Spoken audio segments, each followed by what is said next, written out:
What is good, everybody? How about we're walking not over to Bank of America Stadium in Charlotte?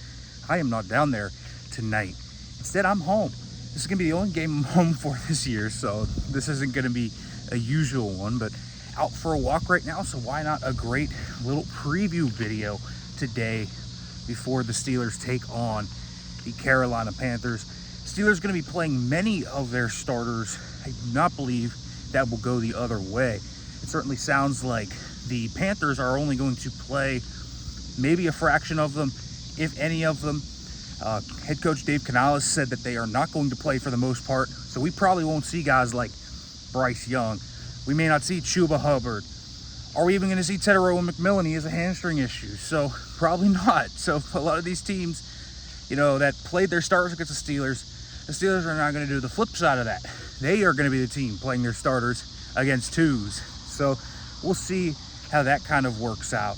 The Steelers do kind of have a unique opportunity here today. We will see Jalen Ramsey and Darius Slate for the first time in Steelers uniforms. That will be fun.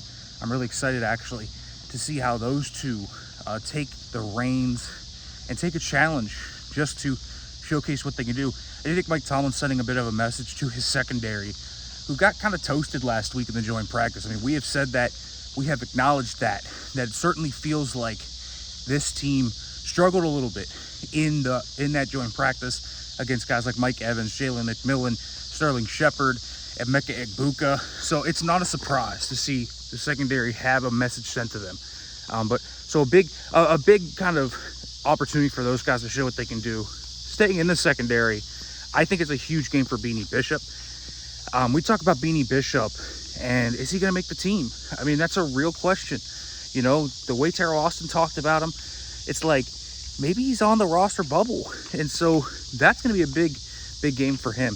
It kind of feels like this one for Beanie Bishop is show us what you can do, or you might be gone, which I think would be a little bit surprising to some people. And I think surprising to me. I put him on my 53-man, but we'll see what goes on there. On the offensive side of the football, I think the run game is the focus this week.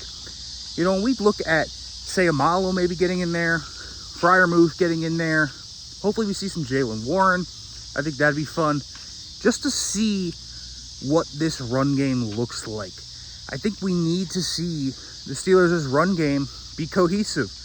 Their wide zone stuff, like all of that, super important to how this identity of this team is going to work, to how the Steelers essentially see their run game playing out, is going to be a huge part of this offensive identity. Is going to be a huge part of how everything works.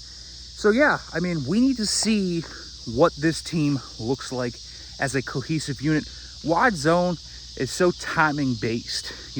That's such a huge part of a wide zone offense. If you're running it, you got to hit it right on time. Your running backs and your O-line and your tight ends, they all have to be in sync with one another. So can they do that?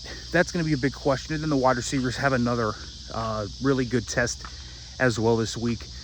Can Roman Wilson continue to show what he can do? Can Scotty Miller keep up what has been a really great preseason? So lots of things to look at here heading into this game against the Carolina Panthers. So make sure to like, comment, subscribe, turn on the notification bell for more. I will be back after the game for a little recap.